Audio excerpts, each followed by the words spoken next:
강상호 세무사입니다. 부기는 기술이다. 부기가 안 중요하다는 아닙니다. 기술이고 테크닉인데 어떻게 굴러가는지는 알고 있어야 된다 정도만 하기 때문에 짧게 부기를 살펴보도록 하겠습니다.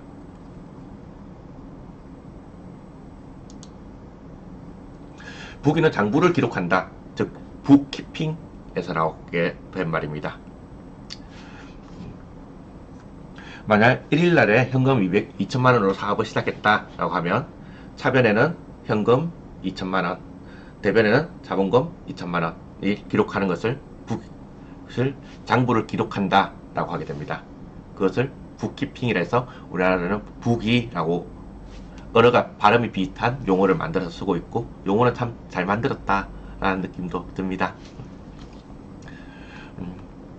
옛날에는 상업부기를 배웠다고 했고, 그게 이제 교육과정의 변천으로 제7차 교육과정 변천으로 1997년도부터는 중고등학교도 회계 원리를 배우고 있습니다. 부기가 사라졌죠. 실제로 제가 나온 세무전문대학원에서도 판사나 검사님들 등 세무 쪽 출신이 아니신 분들이 대학원의 석사 과정에 들어오게 되면 회계 원리를 먼저 알려줍니다. 그분들이 공고나 상고 정도의 수준이라서 회계 원리를 알려주는 것이 아니고, 이것이 기술이기 때문에 한번 전체 흐름을 보라는 뜻에서 알려줍니다. 그러나 세무사나 회계사들이 회계 원리 수업을 들으면 학점 도둑질하는 행위이므로 못 듣게 합니다. 판사나 검사님들한테 회계 원리를 장부를 직접 손으로 작성해보고 어떻게 순환이 되는지를 느껴보라고 그런 과정을 두고 있는 것입니다. 하지만 그걸 직접 손으로 해보시는 분들은 사실 별로 없습니다. 이일날에 상품 800만원을 외상으로 구매했다라고 하면 상품은 800만원, 근데 800만원을 구매할 때는 80만원의 부가세도 주게 되죠. 그러면 매입 부가세 80만원을 기록하고 돈은 880만원 줬으니까 외상으로 구입하면 부채가 880만원이 나오게 됩니다. 3일에 상품 절반을 2천만원에 외상으로 판매했다라고 하면 절반이기 때문에 매출 원가는 400원이 되는 거고, 400만원이 되는 거고, 상품이 400만원 떨어집니다. 즉 자산이 줄어들면서 비용이 늘어나는 게 되는 것입니다. 그리고 외상 매출금은 2200만원이 되는 것이고, 이 중에서 부가세가 200만원이 있기 때문에 상품 매출, 즉 수익은 2000만원이 됩니다. 4일에 비품 200만원을 외상으로 구매했다라고 하면 비품 200만원, 그리고 매입 부가세 20, 그리고 미지급금은 220만원이 기록되게 됩니다. 5일에 인건비를 줬다 했을 때는 인건비, 차변에 비용이 등장을 하고 대변에 자산이 빠져나가게 됩니다. 그리고 근로자한테 인건비를 줄 때 원천징수한 금액들은 수금으로 잡아서 일시적으로 가지고 있는 부채라고 해서 부채 50원을 기록하게 됩니다. 6일날에는 거래처 회색비로 100만원을 지급했다 하면 차변에는 비용인 접대비 100만원이 나오고 대변에는 현금 100만원이 나가게 됩니다. 상가 임차료 200만원을 지급했다라고 하면 차변에는 비용인 임차료가 140만원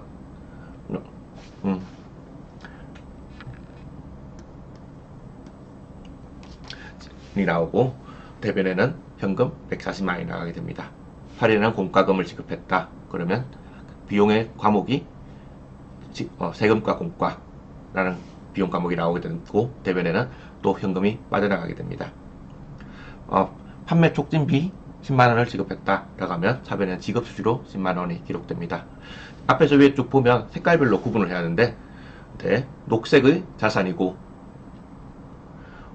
빨간색이 수익 매출이고 수익이고 파란색이 비용이고 그리고 노란색이 부채입니다.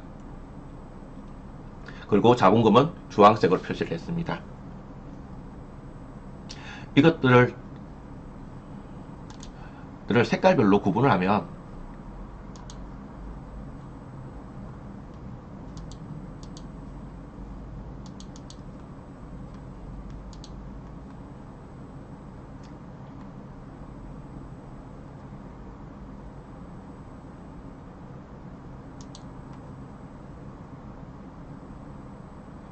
색깔별로 구분을 하면 이렇게 구분될 겁니다. 한쪽에는 비용 다 모으고, 비용은 차변이기 때문에 왼쪽에 모았습니다. 대변은 수익을 모으고, 그 손익계산 항목을 차변을 모으고 대변을 모은 거, 그러면 수익하고 비용의 차이가 나올 겁니다. 그게 600원이었습니다. 그리고 또 대차대표 항목 중에서 자산을 차변으로 모으고 대변에 있는 것들은 차변에서 빼게 됩니다. 그리고 부채를 대변으로 모으면 아까 대차 평균의 원리에서 매일의 분계는 차변과 대변의 금액이 같고 1년의 분계도 차변과 대변의 금액이 같겠죠. 그러면 두 개로 나눴을 때는 동일한 금액만큼 차이가 나오게 됩니다. 그게 수익 빼기 비용 행결 이익이라고 하게 되는데, 이익이 600원이다 라고 하면 당초에 2천만원으로 시작한 사업이지만 단기에 600원이 벌었다 라고 해야지 대차대표의 차변과 대변이 같아지게 되는 거죠. 이게 대차 평균의 원리이고 계정과목을 구분한 것입니다. 이거의 배열만 바꾼 것이 손익계산서와 대차대조표입니다. 앞에 수익이 빨간색으로 했고 비용이 파란색으로 한 걸 배열을 한 거에 손익계산서입니다.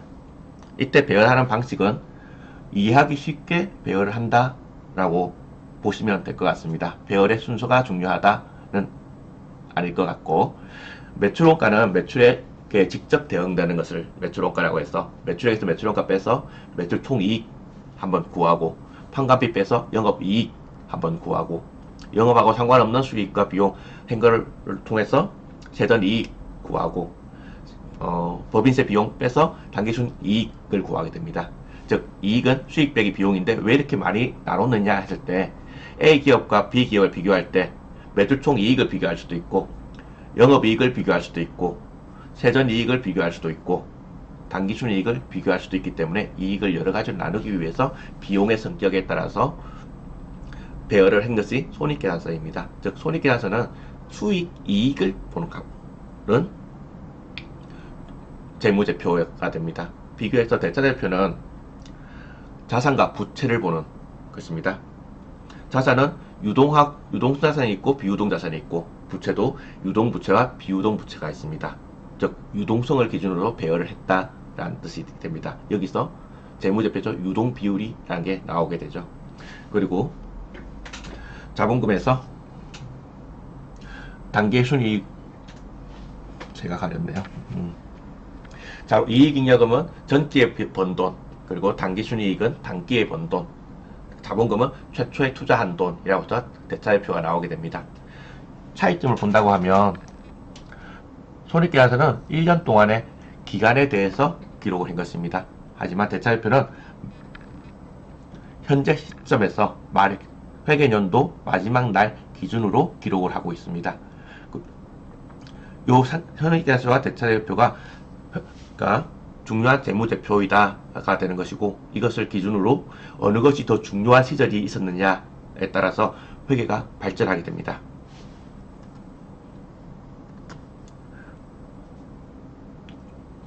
결론적으로 말하면 대공황 이후 1930년대에는 손익계산서가 중요했고, 재무관리가 등장한 1970년대에는 대차대표가 더 중요하게 되고, 이러면서 차변과 대변의 대차 평균의 원리에서 일치하게 되는데, 즉 자산인과 부채가 변하면 비용이 생기게 되는데, 자산과 부채를 정확하게 측정해서 비용을 만들어내면 대차대표가 중요한 것이고, 비용을 측정해서 자산을 만들게 되면 손익계산서가 더 중요한 것이겠죠. 그 회계사의 기조가 바뀌는 역사가 있었다라는 점을 계속해서 풀어가보도록 하겠습니다.